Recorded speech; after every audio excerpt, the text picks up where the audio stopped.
we've been looking at permutations. And in particular, we've been looking at permutations with restrictions. And we know that permutation is just kind of some selection. What's the condition I have? Where the order matters, right? And I'm looking where it's in a circle. And if I was arranging people in a line, for example, I've got all my friends A, B, C, and D. Okay. Yeah, I'm just making it up. I don't have that many. I've got 4 there. And if we think about in a line, if we think about them being in a line, I like to use this idea of how many people can I put into these positions. I can say, yep, there's 4 people there. Then once someone sat down, I've got 3, 2, 1. And I multiply them all together. And we multiply all of that and we get 24. Right? That's when I'm looking at permutations in a line.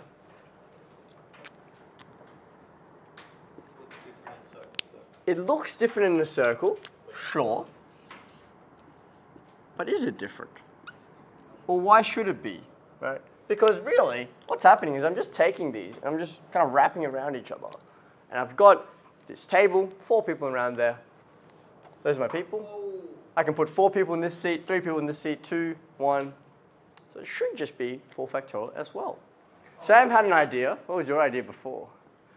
Use pi. And I love that because, I've trained you so well that, anytime you think of circles, you're like, oh yeah, it's got to be a pi in there somewhere, right? This particular one we don't. Pi is a relationship within circles, but not for permutations and combinations. Is a circle different? And if so, how? Yes, it is. Callum, you have an idea? Well, it's in a line. You can, to get a different combination, yep. You could just shift everything over once and move the farthest right back to the left. Okay. And that would give you a different.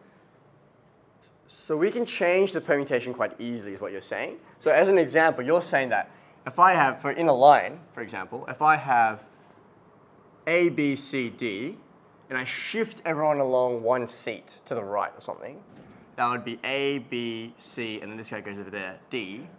This is different to that one. Yeah.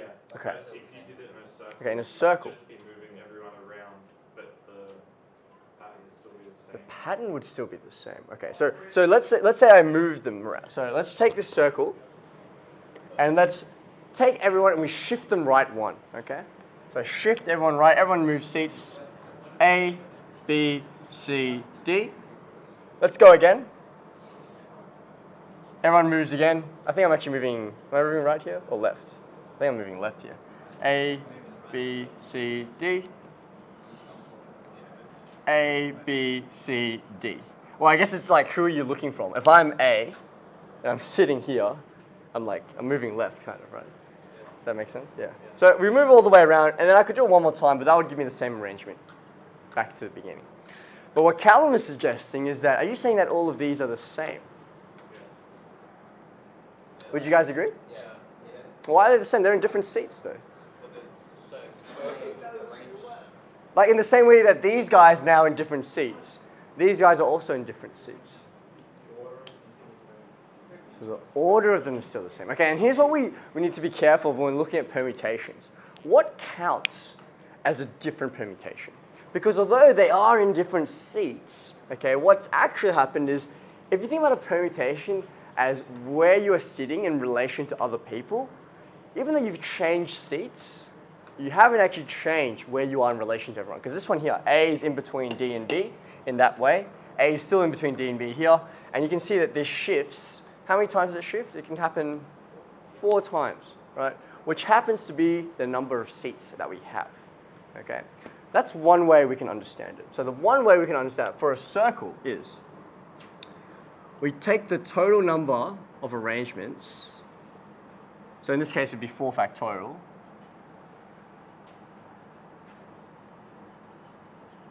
And we divide by, well, I suppose you want to think about it as, how many seats there are, maybe?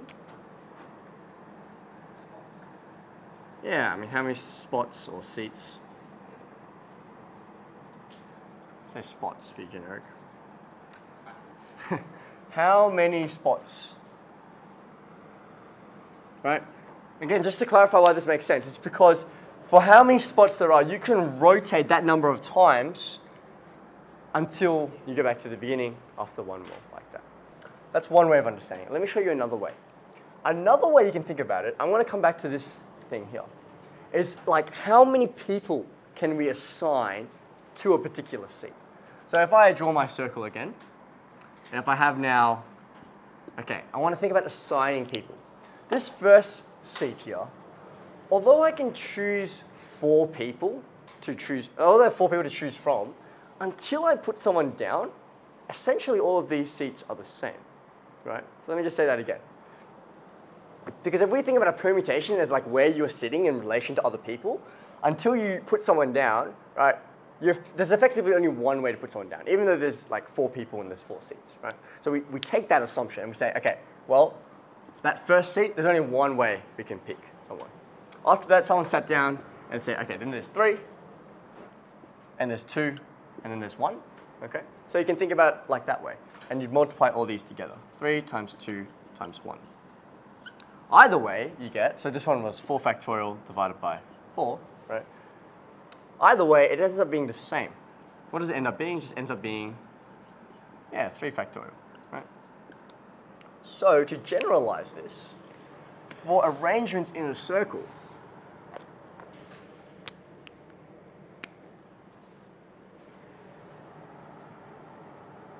we write it like this.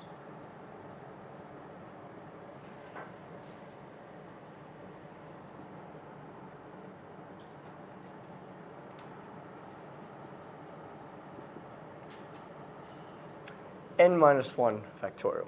Can you write that down for me? So the total number of arrangements for n objects in a circle would just be n minus 1 all factorial. It's really important that when we're looking at this, we have a good intuitive understanding of what's going on here. Because I showed you two ways of understanding why it's n minus 1 all factorial, and you're going to have to use both ways in certain situations. Sometimes it makes more sense to just think about how many people you can assign to each one, or sometimes it makes more sense to divide by the number of spots there are, okay, depending on the question. If I just know that there are no restrictions and I've got 6 people around a table, I know I've got this situation here, right? 1, 2, 3, 4, 5, 6, and I can already say, well, usually the arrangement is 6 factorial.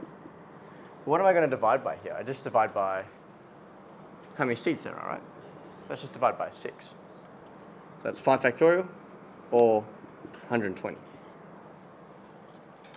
What happens with B now? If two friends want to sit together, what do I need to do there?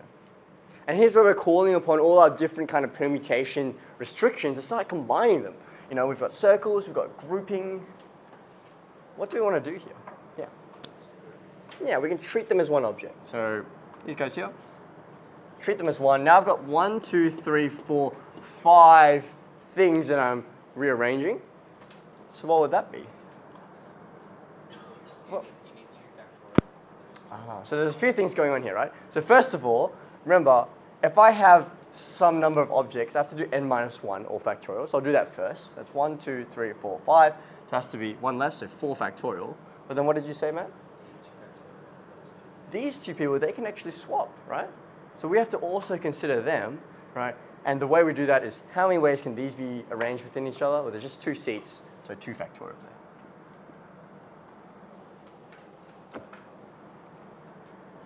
What is that, by the way? That's 48? Yeah. What if 2 people don't want to sit together? So that's the situation where we've got, you know, this guy and maybe this guy, right? And they're saying, look, I can sit anywhere, but as long as I'm not next to him, I'm all right. Yeah. And there's a whole heap of cases that can occur. Maybe he sits there, he sits there, he sits there. You obviously can't sit there. What can we do then? Yeah, you could, right? So you can remember, any time that we have a situation which is like at least or don't, one thing that can be helpful, it's not always, but one thing that can be helpful is to think about the complement. What's the opposite of 2 people not wanting to sit together? Well, either they don't sit together or they do sit together, right? Those are one of your 2 options, because nothing else can happen when you're looking at 2 people. They either are together or they're just separate, right?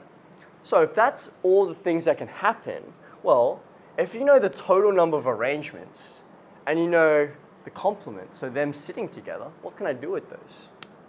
I subtract them, that's right. It's kind of like your coin flipping situations, right? So what is the total in this case? Well, I've got that, it's 120.